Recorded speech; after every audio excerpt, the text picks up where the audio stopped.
did a reading for a woman who wanted not to connect with loved ones across the veil.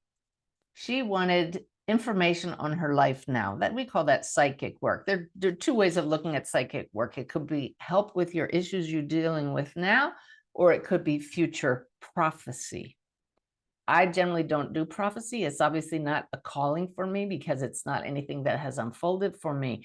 But any medium can tune in to the life issues of anybody that's their client right now, because we're trained to tune into energy fields.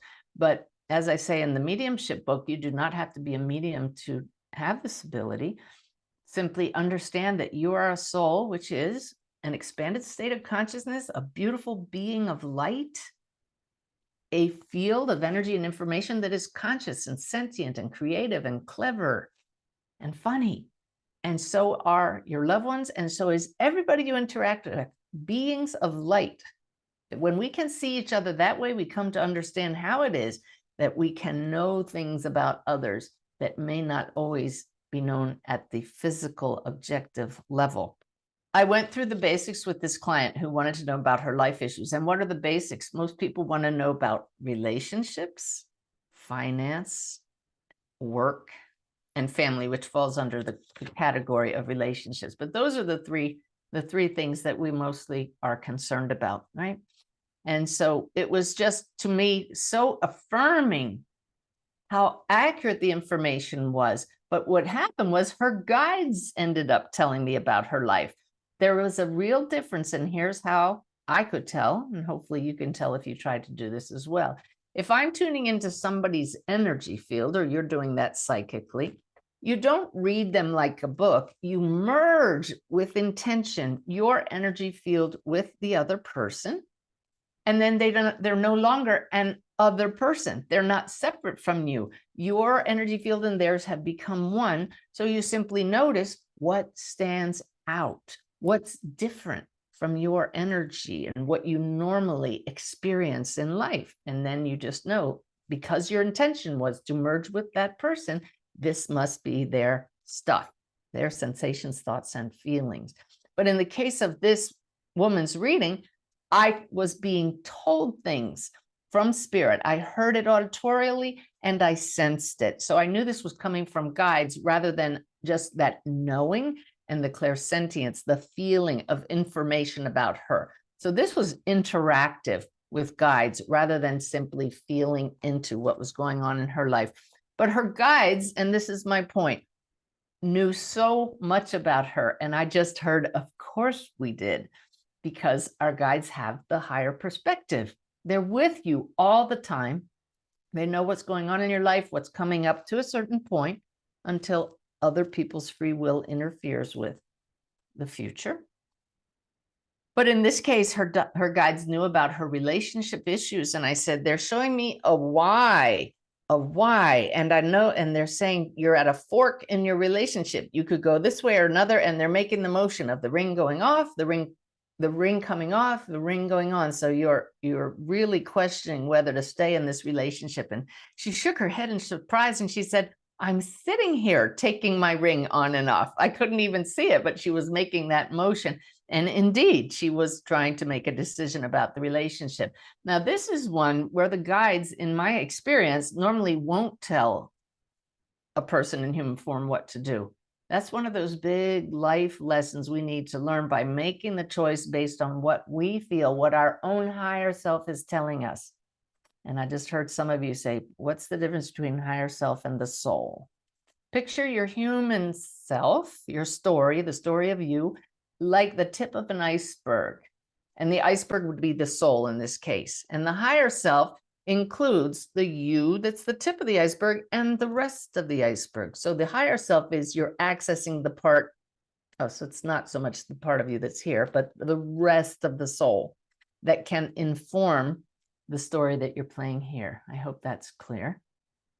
But it was just so interesting when I shared what the guides were saying. They did give some relationship advice, but she had to make up the ultimate decision. Do I stay or do I go? And I loved her response. She just said, this all makes perfect sense. So if you consult a psychic, if you get a good psychic, most of things that you feel will be, well, that makes sense. That makes sense. Because your higher self already knows. It's feeding you thoughts. It's giving you inspiration. It's trying to let you know what the optimal choice is. So when people ask a psychic for help or validation, that's really what they want, just to be able to trust what you're already getting from your higher self.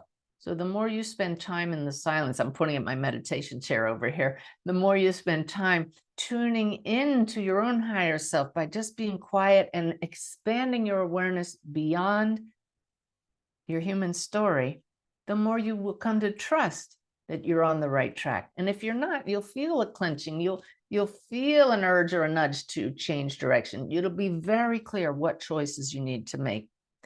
And then in this reading for the woman, we got this string of random validations that just left both of us shaking our head at how such ordinary things and common things in our lives are being guided by our unseen helpers across the veil. Because in this case, the guide said to her, they said, my guides just said that certification as a yoga instructor would be good for you. And her eyes just got really big. And I just thought, oh, that was really cool. You know, they didn't show me her doing yoga. They didn't talk about, they just came right out and said, that certification as a yoga instructor will be good for you. And just spot on. Then this one cracked me up. I said, now your guides say you have too many clothes in your closet. You need to stop going to Marshall's. And again, her eyes get really big. For those of you who aren't in the US or Canada, I don't know if Canada has Marshall's store. This is a discount store where they get leftovers from department stores. They have really good prices, a lot of variety, but great prices. And they're all over the US, but not so common that I would expect guides to talk about it. And she just started laughing after she looked a little chagrined and she said, it's my favorite store. And then another one that the guide said in this same reading, just boom, boom, boom, to let all of us know they're like our best friends. And they said to her in this one case, no, there's no gray hair there. And I said, what they're showing me is just recently you looked in the mirror and you're saying, is that gray hair there? And she said, oh my God, I just did it yesterday. So here are the guys, of course, peering in the mirror with her. Doesn't that sound like a sister or a best friend would talk to you just like this? You know, stop shopping at Marshall's. Nah, there's no gray hair there. So this is the point here. I got the goosebumps with this one. Can you change the way you view your guides and see them as these best friends who are so supportive and love you so much and are always with you and know where you're headed, and start talking to them? And so when you do your wondering, I wonder are there any gray hair there? I mean, I would even talk to my guides and sit in that kind of conversational tone. So that was a fun reading in the last month.